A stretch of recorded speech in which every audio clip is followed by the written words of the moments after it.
Ayan, magandang hapon yan. Dito tayo sa ano ngayon, Taguig. Nag-home service tayo dito sa Mio Gear 125. Naglagay tayo nito, anti-theft alarm, then underglow. Testingin muna natin. Start natin siya ng walang susi. Start natin. Balik kilis na rin kasi siya.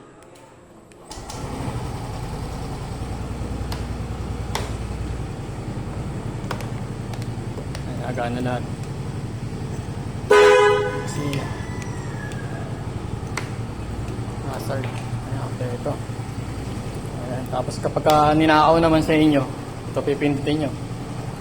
Ayan, alarm yan, tapos mamamatay. Ayan, tapos meron din siyang sa parking naman, pag magpa-park ka naman, meron siyang loud. Pag ginalaw, ayan, tapos pangalawang galaw niyan, mag-alarm siya.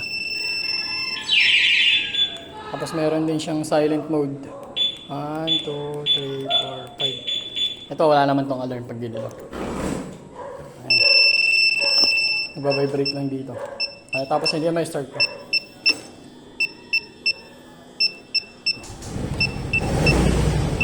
Ayun, namatay. Wala na. Hindi na may start yan. Kasi nag-alarm na rito sa remote niya. Tayo natin. Tapos, ano pa ba? Answer back. Ayan, meron siya answer back. Ayan, sa party mo. Bali, dalawa yung key niya. Ito, backup ng isa. Actually, galing to sa isang motor sa passion nila. Ayun. Kinilis kasi yun. Yun, tinanggal, nililipat dito. Ayan. Tagal na rin natin ito in-install. Bali, tinransfer lang natin dito sa Mio Gear yan. Yung isa na yun, ako din nag-install nun Yung mga ilaw busina nun. Pinalagyan nila ng keyless. So, yun.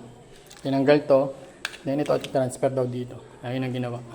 Tapos ito, start natin. Yung underglow naman. Bali, ang underglow nito, dalawa. Dual shift. Ito, may switch siya. Lagyan natin ang switch. Andito sa ilalim. Pag nag-on ka, yan. Bali, ganyan siya. Wait. Ayan. Pag nag-brake ka naman, nagiging red.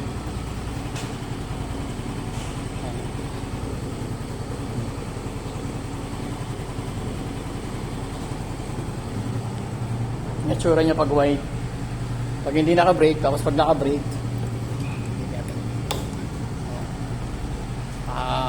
handbrake. O yan, ganyan siya. Kada brake niya, saka siya magpapalit ng pula. Maliwanag niyan. Tapos meron siyang, siyempre back to stock. Lagyan natin ng switch para pagka sa umaga, kahit mag-brake siya, kunyari, wala. May back to stock. Para ano rin sa battery. Hindi laging naka-on. Ayan. Dito sa Mio Gear, sa Taguig. Yun lang. Thank you.